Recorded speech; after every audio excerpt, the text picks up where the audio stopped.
On the 5th day, Jan Steen had to take the garden truck to Chicago, though not without many misgivings on Selina's part, all of which were realized when he returned late next day with half the load still on his wagon and a sum of money representing exactly 0 in profits. The wilted leftover vegetables were dumped behind the barn to be used later as fertilizer. "I didn't do so good this time," Jan explained, "on account I didn't get no right place in the market." "You certainly started early enough." "Well, they kind of crowded me out, like.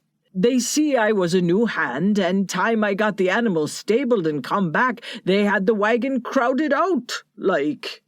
Selina was standing in the kitchen doorway, Jan in the yard with the team. She turned her face toward the fields. "I'll go myself Monday." Jan stared. "Go? Go where, Monday?" "To market."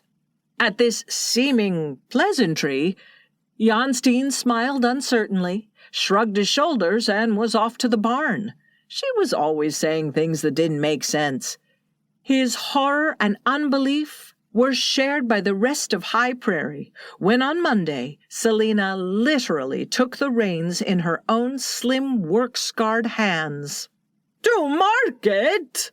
argued Jan as excitedly as his phlegmatic nature would permit. "A woman, she don't go to market. A woman—" "This woman does." Selina had risen at 3 in the morning. Not only that, she had got Jan up, grumbling. Dirk had joined them in the fields at 5. Together, the 3 of them had pulled and bunched a wagon load. "Size them," Selina ordered, as they started to bunch radishes, beets, turnips, carrots.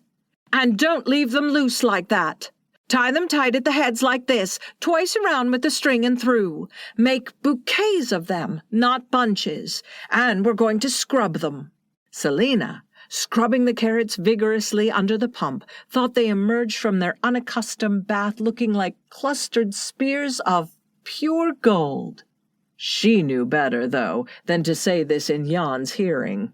Jan by now was sullen with bewilderment. He refused to believe that she actually intended to carry out her plan.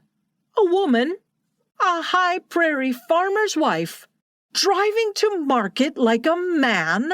Alone at night in the marketplace, or at best in one of the cheap rooming houses? By Sunday, somehow mysteriously, the news had filtered through the district. High Prairie attended the Dutch Reformed Church with a question hot on its tongue, and Selina did not attend the morning services. A fine state of things, and she a widow of a week! High Prairie called at the DeJong farm on Sunday afternoon and was told that the widow was over in the wet West 16, poking about with the boy Dirk at her heels. The Reverend Decker appeared late Sunday afternoon on his way to evening service.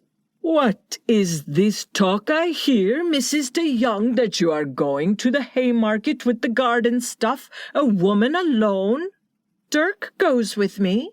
"You don't know what you are doing, Mrs. DeJong.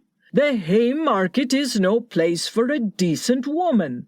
As for the boy, there is card-playing, drinking, all manner of wickedness, daughters of Jezebel on the street, going among the wagons."